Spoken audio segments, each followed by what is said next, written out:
छोटे छोटे सातों बच्चे उसी इसकी जी वॉक थ्रू रिकॉर्ड करना।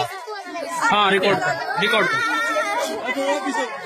हम इस वक्त अकबर के गांव में मौजूद हैं जो कि कोल हम इस वक्त अकबर के गांव में मौजूद है जो कि कोल गांव है हरियाणा के नूर जिले में। अकबर के परिवार के साथ मौसम का माहौल है। यहाँ पर हर कोई गमज़दा है, आंखों में आंसू है और पूछते हैं कि क्या मतलब देखिए अकबर की बड़ी बेटी साहिला यहाँ पर है, क्या बात हुई थी पापा से आपकी?